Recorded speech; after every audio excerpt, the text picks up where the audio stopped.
Assalamualaikum warahmatullahi wabarakatuh. Alhamdulillah wassalatu wassalamu ala Rasulillah la haula wala quwata illa billah. Amma ba'd.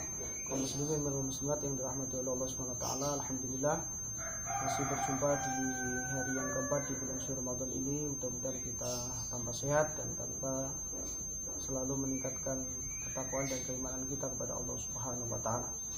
Hadirin kaum muslimin wal muslimat yang dirahmati oleh Allah Subhanahu wa taala, masih kita membaca kitab Hikayatul Ajibah. Pada kali ini akan kami sampaikan tentang Al-Hikayatu fi Ibadis Shalihin, cerita tentang hamba-hamba yang soleh. Bismillahirrahmanirrahim. Hukiya anna Isam bin Yusuf ata ila majlis Hatim al-Asam. Diceritakan bahwa sesungguhnya ada seorang yang bernama Isam bin Yusuf datang menuju ke majlisnya Hatim al-Asam. Fa'arad al-i'tiradi alaihi. Kemudian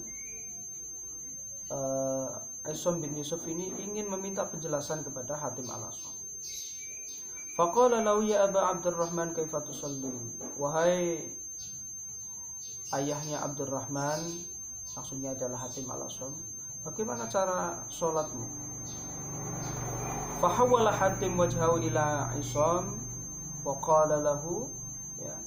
Kemudian Hatim al-Asam ini menoleh ke wajahnya Isam dengan mengatakan, idza jaa waqtus sholati qumtu fa atawadda wudu'a zahiran wa wudu'a batinan.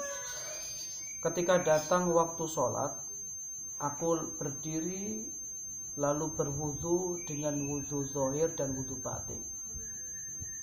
Faqala Isam kaifal wudu'ul batin. Lalu kemudian Isam ini bertanya, bagaimana cara wudu batin? Mungkin pertanyaan ini disampaikan karena mungkin kalau wudu zahir dia sudah paham, tapi wudu yang batin mungkin dia belum paham. Maka faqala Hatim al-Asam menjawab, amma wudu az-zahir fa aghsil al-a'dha bil ma'. Yang dinamakan dengan wudhu batin, wudhu zahir adalah basuhlah seluruh anggota tubuhmu ini dengan air. Sebagaimana kita wudhu, kita awali dengan niat dan kita akhiri dengan membasuh kedua kaki secara berurutan. Wa amma wudhu al-batin fa'angsil bisab'ati asya. Sedangkan wudhu batin itu membasuh dengan 7 perkara. Apa itu? Bit taubati, yang pertama dengan taubat. Wad nadamah, yang kedua dengan penyesalan. Wa tarku hubbud dunya, yang ketiga adalah dengan meninggalkan cinta dunia. Wa thana al khalqi, yang keempat adalah dengan cara meninggalkan rasa ingin dicintai oleh seseorang, ingin dialam oleh seseorang, ingin dialam oleh makhluk. Terus yang kelima adalah wariyasa, tinggalkan rasa ingin memiliki harta, memiliki takhta atau kepemimpinan. Walghul, tinggalkan rasa dendam. Walhasad, tinggalkan rasa hasud atau iri dengki. Tsumma adhaba ilal masjidi fabsatul a'dha. Kemudian aku, kata Hatim al-Asam, pergi menuju ke masjid dan menyiapkan seluruh anggota tubuhku. Fa'aral Ka'bah, maka aku melihat sebuah Ka'bah. Aku melihat Ka'bah. Fa'aqumu baina hajati wa hadari. Lalu aku berdiri di antara keinginan dan kewaspadaan. Wallahu nadhiri, dan Allah melihatku. Wal jannati an yamini, dan surga itu berada di, seakan-akan surga ini berada di sebelah kananku. Wan nari an shimali, dan neraka ini berada di sebelah kiri. Wa mulkul mauti khalafa dhari, dan malaikat ini berada di belakangku.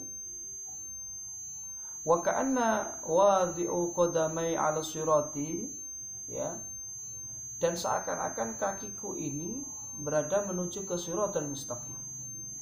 Wa adhanna anna hadhihi sholati akhir sholata asliha, dan aku mempunyai prasangka bahwa sesungguhnya inilah sholatku yang terakhir.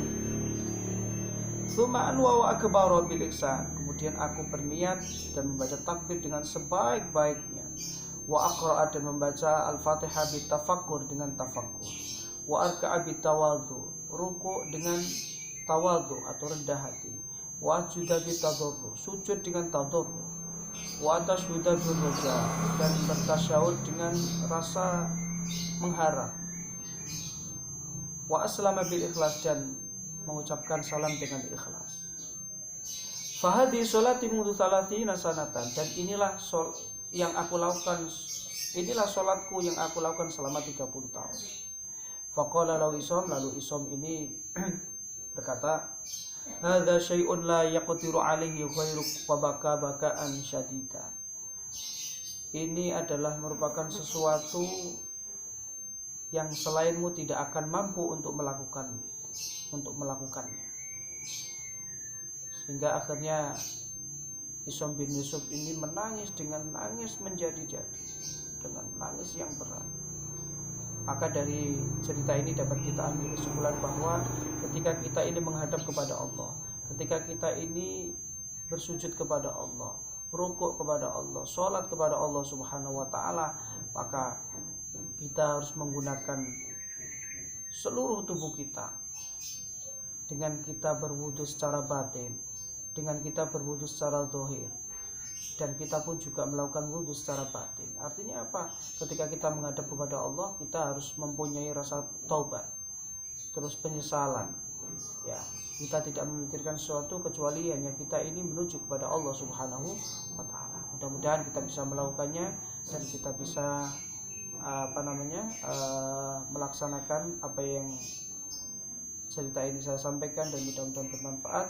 Assalamualaikum warahmatullahi wabarakatuh.